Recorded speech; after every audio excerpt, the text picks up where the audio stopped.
Hello, ladies and gentlemen, and welcome back to the last part of this series. I've got a session coming up in 15 minutes, so I got to wrap this up. So far in the first video, we talked about the overarching mindset of becoming a really great guitar player or a great musician. And we talked about the three elements in that video also as an overarching thing. And then the video before, we just talked about technique. And the video before that, we talked about your repertoire and why those two are so important. And the last, I'm going to erase because I have the technique stuff. So let me do some erasing.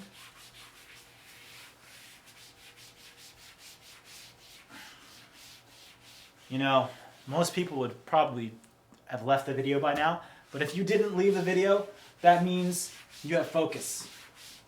Probably edit this out anyways, or probably not, I don't care anymore. But yeah, becoming a really great guitar player is super simple. It's not rocket science.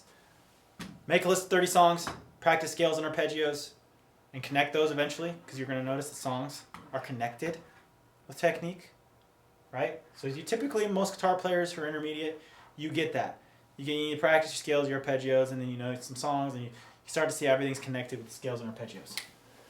So let's just review, just in case somebody came here from another video. So this circle is your mindset. If I can spell correctly. It's terrible handwriting. Mindset, that's what it says, in case you can't read it. It's big, because if you go into learning these elements and becoming a great guitar player, a great musician, and you don't have the right mindset, you're going to have a very bad time. Because you have no reason to do it. We also talked about the DCA, which is the definite chief aim, which is your target. Something you know you can achieve in 6 to 12 months if you take all the right action steps, meaning you do the steps that you know you need to do to get to your goal, which is different for everybody. My goal, for example, is releasing 52 songs this year. I've already released 7. I got 6 more in the works. And I'm just trying to get organized, get them produced in production, using AI, by the way, to produce these songs. It's amazing. We really live in a renaissance of music right now. So there's never been a better time to be a musician. Anyways, the first element is your repertoire. Talked about that in a video. If you don't, for simplicity's sake, make a list of 30 songs. Put them on, hit play. Have the courage to hit play, look up the tabs, and play the songs. Again, the best musicians, if you go to the practice room and you listen in, they're going to be playing it badly, so it'll be okay to play it badly. If you can't quite play it, like I made the example of Crazy Train, I couldn't play it, I had to come back to it later. It's fine. Develop your technique. Scales or arpeggios. They help. This is the same boring stuff over and over and over and over again. It's the same technique. Bruce Lee said, I don't fear the man that does 1,000 kicks in one day, I fear the man who does the same kick every day for 1,000 days. So you just you isolate a little bit of your practice time. Practice. What is practice? A doctor has a medical practice. A guitarist has a musical practice. You're practicing music. It's what you do. And it's enjoyable because you have the right mindset. You know it's something you love. And you're doing it. And then you get a coach or you have other people who are musicians to hold you accountable, which is super important too. I don't know about you, but I always found friendly competition can be a really good thing. But yeah, that's what technique basically is. And I mean, you're really doing repertoire and technique. You can work those in together. And by the way, when you're learning your songs, if it's too fast, slow it down to 50%, 80%, then 100%. 100% is too fast, go to 80. If 80 is too fast, go back to 50. That's how you do it. You play it slow and you get it smooth. And then you play it fast. Speaking from somebody who can basically play it at 500 notes per minute. Easy. Well, I wouldn't say it's easy. I have to get warmed up first. Anyways, repertoire technique. But this video is about theory. So this is a piece, you could say it's controversial. But if you go and you look up music theory online on YouTube, you are going to find so much stuff that's probably not going to help you. Why? We talked about it briefly before. 1-to-1, knowledge, application. Sorry, I'm not good. There you go. Application. Knowledge, application. Most people, you're learning theory and you're not applying it. You need to have a reason to learn the theory. It's usually songwriting, because I could talk to you about theory. I've gone down this whole, and I figured it out, and I know how to use it now. And if you want to know a little bit of my backstory, I've written over 100 songs on guitar, and in 2020 I started learning to play the piano. And I took those 100 songs I wrote and I learned them on the piano. So if you want to think that I don't know my music theory, I know it pretty darn well. So and before that I would use the theory to write songs and riffs, and it's so much more fun writing music. I mean, you can create without knowing the theory. I did that for years. Got a tour, I got to play for really big acts, only working on repertoire and some minor pentatonics. That's all I knew how. So you can do this without the theory side. But I guarantee you, I knew which notes sounded good. We knew which chords sounded good and which key. I knew which scale sounded good. Because even if you're not using theory, it's part of this music thing. Even if you don't know it's an A or if it's an F sharp minor or half diminished, leading tone, Dorian, Phrygian mode, whatever, major third, let's use complex, it's there. So while I say it's super important, you can still succeed without it. But I'm telling you, even all songs have theory. They all have a key or a mode that they're in, which the mode is part of the key, which is part of the tonic. If you want to know more about it, check out my free training. Break it down. It can really help you solve this last problem. Because this, probably for you intermediate guitar players who are watching this video, and you made it this far, you're missing the theory piece. I hope you can either use it for, in my opinion, there's two ways. You use it for your songwriting, which is like chord progressions and other riffs and licks and things like that, or you use it for playing lead guitar. There's rhythm guitar and there's lead guitar, typically. Lead guitar is melodies and licks, and usually melodies. It's lead guitar. And what's so cool about lead guitar, by the way, is if you listen to a lot of songs, you can say a hook or a lick. There's like a little lick or a hook throughout the entire song. So the lead guitar is so important. If you can come up with melodies and hooks and improvisation, it's my favorite thing in the world. That's what I'm somewhat of an expert at. That's somewhat of a speciality for me, is improvising and creating melodies and licks and riffs and things. How did I get to this point? I learned a bunch of songs. I practiced a bunch of scales and arpeggios. I learned the theory. And now that's 3 elements. That's all you need to be a really great musician. And then also the underlying one, the circle behind everything, is the mindset. I had the mindset in there. I wasn't going to quit. I was going to do this. I was going to do it. I was going all in. There's no backing out of it. And I play music. I write music. I play in a band. So I had that accountability. But anyways, theory.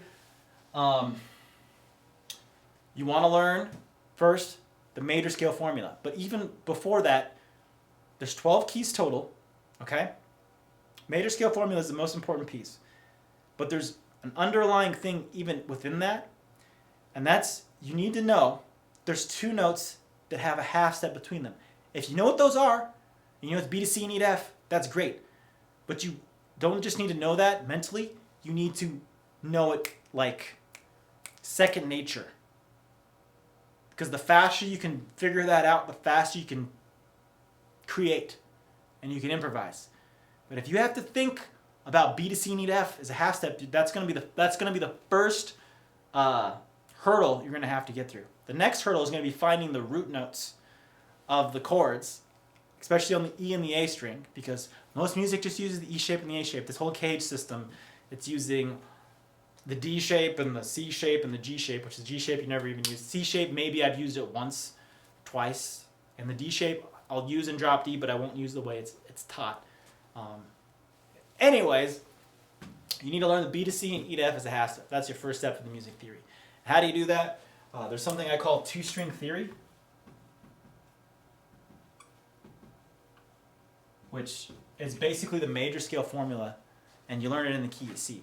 And by the way, there's a saying, I'm a big fan of Bruce Lee and martial arts. You learn one thing, you master one thing, you master everything. So you need to master one key first. And that happens to be the key of C. And so many songs are written in the key of C anyway, C and G. So once you get good at the C and G, that's it. And then finding the other keys after that around the circle of fifths, which is a whole other thing. So you're going to learn circle of fifths. It's, in my opinion, the circle of fifths is the most, efficient way to learn theory. Cage system is okay. I used it some. I wouldn't recommend it for practicing scales. It is nice to be able to start seeing the shapes and what chords go things, but for navigating fretboard and lead guitar, it's not the way. I actually have my own framework system. It's called the Ace Guitar System. You can find more out about it in the training below. But your first step is you need to learn a B to C and E to F as a half step. If you can't figure that out, or you don't know that, when you start doing the other keys outside of C, because there's 12 total, you're going to have a very bad time. You're going to need to eventually learn chord construction as well. You start with the 1s, the 3s, and the 5s of the chord. Like a C chord, a C, E, G. There's 7 of them total. Later, you add in the sharps and the flats, but just learn all of the keys C first, and then the other keys will start to make sense. And then you can learn the chord structure. But first, you need to know the major scale formula, which is whole, whole, half, whole, whole, whole, half. Super simple. I don't talk about it in the training, but if you want to know more about it, send me a message or just get in contact with me, reach out to me. I'm a pretty friendly guy. Like, if you have a question about something, I'll probably answer it unless I need to make a video about it. Probably not, but I have a whole bunch of resources. I've been doing this for over a decade. I can point them to you. Or I can point you to it, not point them to you. That doesn't make sense. You know what they say about it. If you can't make any sense. Okay, but yeah, two-string theory will definitely help you master in B to C and E to F as a half step. Because if you don't know that, everything else falls apart. That is step 1 of the Ace guitar system, by the way. It's really not just knowing B to C and E to F as a half step, or it's called big cats eat frogs. I don't know who came up with that, but that's my favorite saying. But B to C and E, if you don't realize that, you're not gonna be able to find the notes easily. So there's frets, right? 1, 2, 3. So say you're starting on the first fret. The third, and we'll say take the string of E. You got the E string, right? It's open, which is called 0. What comes after E? It'd be the first fret, which is F, which is the half step. Now F to G is 2, 2 frets. And then G to A is 2 frets. A to B is 2 frets. B to C is 1 fret. C to D is 2 frets. If you don't know that instantly, you're going to have a very bad time with theory. So that is the very first thing. That's the number 1 thing. If you want to start learning how the fretboard works and start connecting the fretboard, you need to know in your bones that B to C and E to F is a half step. Because what do you think happens when you start doing other keys and you start adding in sharps and flats? It just gets worse. So you really need to start knowing B to C and E to F is a half step. Like, not just know it. Not if I say, hey, there's 2 notes that have a half step. Do you know what they are? You need to know it. Like if I say, find A on the E string. It should take you 3 seconds. Eventually, you'll just know where the note is. But until you get to that point, you need to be able to find it. And you can't find it very easily if you have to think for a long time of what 2 notes have a half step between them. The piano is fortunate enough that you can see it with the white keys and the black keys, but the guitar, you don't have that benefit. So, if you want to know more about that, check out the free training. I'm happy to help you.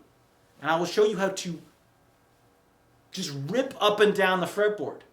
Because I was stuck here for the longest time. I could play super fast. I played so many scales on arpeggio. It was ridiculous. I do so many songs. I've written so many songs. But it wasn't until I got this theory piece that I finally started connecting the dots. Not only with the chords, but for the lead guitar and improvising. And now I can just go wherever I want in any key. And it works. It's the perfect lead guitar system out there. And I believe it's the best for lead guitar. I call it the Ace guitar system. I used to call it something else. It was a 3-5-7 framework, but that's not very marketable. So it's the Ace guitar system. And if you know what Ace if I even ask you what Ace stands for, do you even know what that is? ACE? Think about it. That's basically it for this video. I'm going to wrap it there. If you have any questions, comments, leave them below. And I'll probably do a new series, if I can talk. A new series here soon.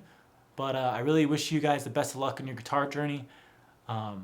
Remember, you got to go in with the right mindset. The mindset is so important. Don't quit. No matter how hard it gets, don't give up.